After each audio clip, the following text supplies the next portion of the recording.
It started as an ordinary day, the kind of day when the war seemed a little further away. Outside, ration queues coiled round the grocers, and wireless sets crackled with talk of Allied advances. But behind drawn blackout curtains in a quiet Portsmouth house, something unusual was stirring. You could smell it before you saw it, incense and candle wax. The room was hushed, faces dimly lit by flickering flame. Grief was thick in the air. They weren't just here for a performance. These people had come looking for someone, a son lost at sea, a brother shot down over Germany. In wartime Britain, the veil between the living and the dead felt very thin. The woman seated at the head of the table was not what you'd expect. Plump, middle-aged, with a broad Scottish accent and eyes that darted between charm and cunning. Her name was Helen Duncan, hellish Nell to her detractors. But to those in the room that night she was a bridge to the other side. She muttered prayers under her breath, rocking slightly. The lights dimmed. Then the ghost appeared. Or what looked like one. A misty figure, robed, began to drift near the circle. There were gasps. One woman sobbed. Another crossed herself. The ghost spoke in a low whisper. It was all very convincing. Until it wasn't. Suddenly, one of the men, a Royal Navy officer, stood and grabbed at the figure. It crumpled in his hand, like muslin. The lights came on. The séance was over, and Helen Duncan's life was about to change forever. She didn't know it yet, but she was about to become the last person in Britain tried under a law written in 1735 for witchcraft during the Second World War, in a time of ration books, D-Day plans and Winston Churchill. That night, the Ministry of Defence and Scotland Yard would take an interest in more than just spirits. And I, a young court reporter at the time, had no idea I'd be covering the most surreal trial of my career. But we're getting ahead of ourselves.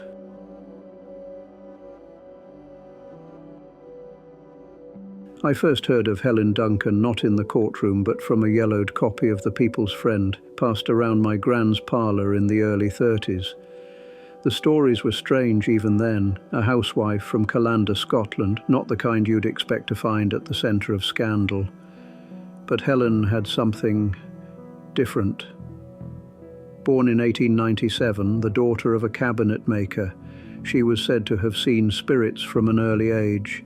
Visions, voices, trances. It frightened her mother and intrigued the local church. They tried to quiet her down. She didn't. She married a war veteran, had 6 children, and still, the spirits came. By the late 1920s, Helen was holding full-blown séances. She spoke in voices not her own, claimed to materialize spirits draped in white ectoplasm that spilled from her mouth. That, she said, was proof of the beyond. Her fame spread quickly. So did her notoriety. Spiritualism was booming in post-First World War Britain. So many wanted to believe their loved ones hadn't just vanished into mud and smoke. But science was watching, and so were the skeptics. By 1933, the National Laboratory of Psychical Research, led by Harry Price, took an interest. They rigged her séances with cameras. The results were embarrassing. Ectoplasm turned out to be muslin cloth. The spirits were paper masks pinned to coat hangers. One even looked suspiciously like a ventriloquist's dummy. Still, she had her defenders. People swore she'd told them things no one else could know. Mothers clung to the hope she offered. In court that year, Helen was charged with fraudulent mediumship. Fined £10, warned, but not stopped. That's the thing with faith. It rarely listens to the law. By 1941, Britain was at war again, and Helen Duncan was about to go from village curiosity to national controversy.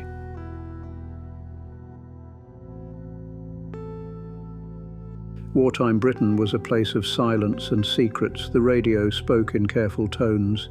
Newspapers told only half the story, and everyone knew. Loose lips sank ships, but somehow Helen Duncan's séances seemed to know more than they should.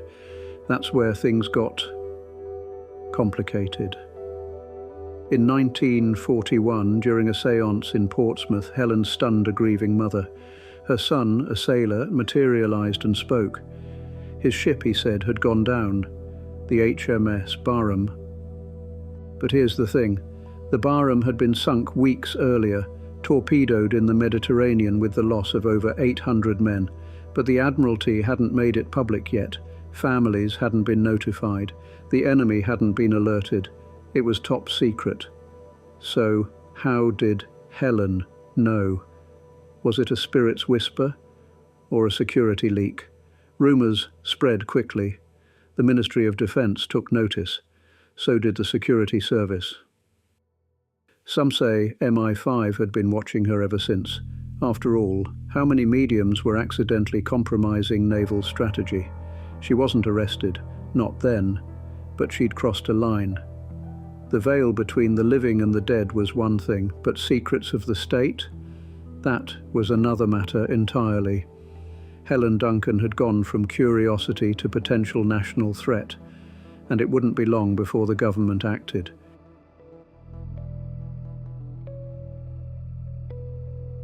It was January 1944. Britain was gearing up for something big. No one quite knew what, but everyone could feel it in the air. D-Day was on the horizon, though most didn't know it yet. Security was tighter than ever. Every rumour, every whisper could be a risk. And so, when Helen Duncan set up another séance in Portsmouth, she didn't realise she was walking into a trap. Undercover officers from Scotland Yard were in attendance. As the lights dimmed and the spirits emerged, the officers didn't gasp. They moved. They raided the séance mid-session, pulled aside curtains and found Helen mid-trance. She was arrested on the spot, her husband too. The charges, not just fraud, not even simple deception. Witchcraft. Yes. In 1944, while British troops trained to storm the beaches of Normandy, while Spitfires still patrolled the skies, a woman was being charged under the Witchcraft Act of 1735. The authorities said it wasn't about superstition, it was about national security. She could, they claimed, be a risk to classified information. But to the public, it looked absurd. A wartime witch trial in modern Britain. Helen was taken to Holloway Prison. Bail was denied. The Home Secretary himself signed off on it, and just like that, the government made a martyr of a medium. The press caught wind, and suddenly Helen Duncan was a household name. Some mocked, others defended, but all watched, wondering, what exactly were they so afraid she might reveal? Her trial was set for March, and as I took my seat in the courtroom, I couldn't quite believe it myself. A woman, a spirit medium, a suspected leak of naval secrets, and the last person to be tried as a witch in Britain.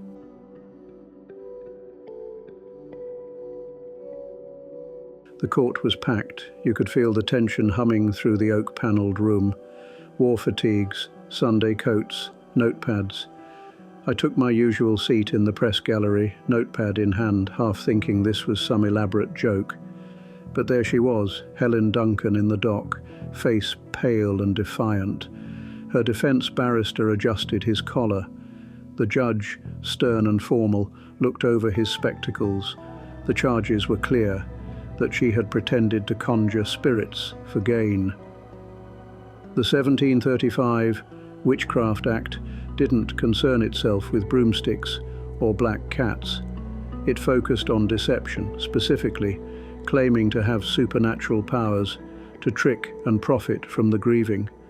But to everyone watching, it felt like something more symbolic was on trial. The prosecution argued that Helen was a fraud. They brought in witnesses from the Portsmouth séance, including the Navy officer who'd exposed the ghost. They described props, cheesecloth, and dim lighting. They accused her of exploiting sorrow in wartime for personal gain. The defense painted a different picture. Helen, they claimed, was no charlatan. She believed in her abilities. She helped people. One man told the court she'd helped him find peace with his dead son. A woman swore Helen had told her things no one else could have known. And then came the testimony that made the gallery gasp, that her séances had revealed military secrets. Not just the barroom. Other details too, ship names, deployment hints. Nothing that proved espionage, but enough to unsettle the court. The prosecution leapt on this. Was she a spy? Was someone feeding her information? Or worse, was she genuinely speaking with the dead? The judge cut that line short. This wasn't a metaphysical trial, it was a criminal one. Still, the questions lingered in every corridor of the courthouse, and Helen sat, silent and composed, waiting for a verdict that could change her life and make history.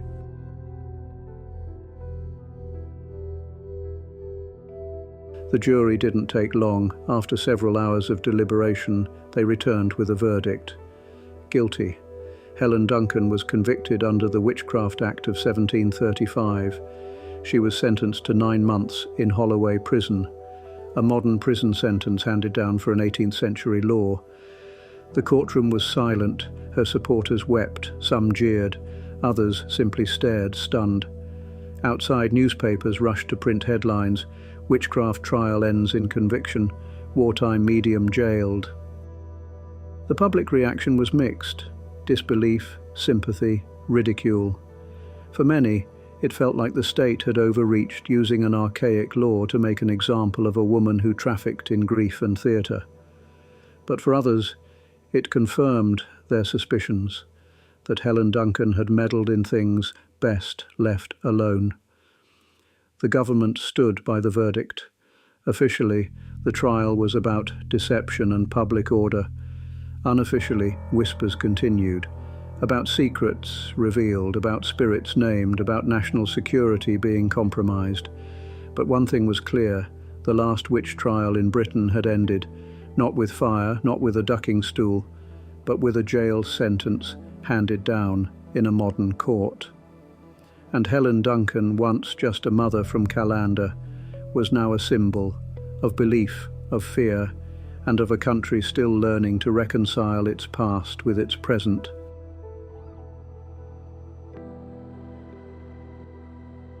Helen Duncan served her sentence quietly.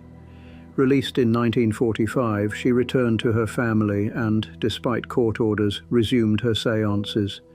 But the world was different now. The war had ended. Britain was rebuilding, and yet the questions around her case lingered.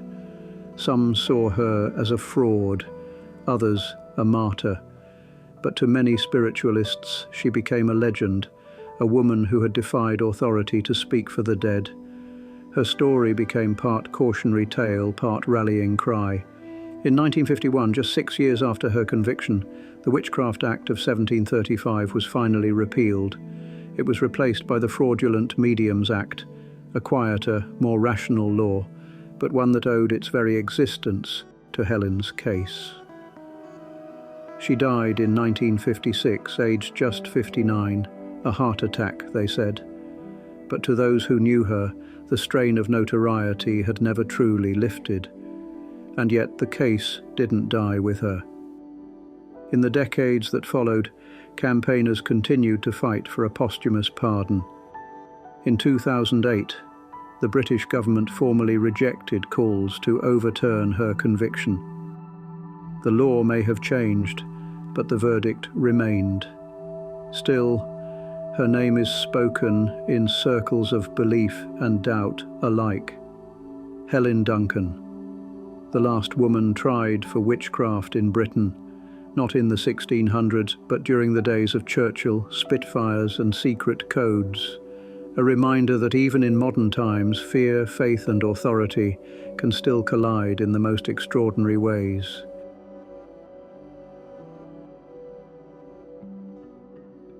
Looking back now, it's easy to smile at the absurdity. Witchcraft, séances, cheesecloth ghosts. It sounds more like a West End farce than wartime policy. But then again, who decides what's absurd, what deserves prosecution, and what is simply the desperate act of people longing for answers? Helen Duncan's case wasn't just about ectoplasm or séances. It was about belief, about fear, about control. And today, we still ask the same questions. Who do we trust? What do we believe? And what do we do when those beliefs challenge the state or the narrative or even science itself? Was Helen Duncan a fraud? Or was she someone who offered comfort in a world consumed by death?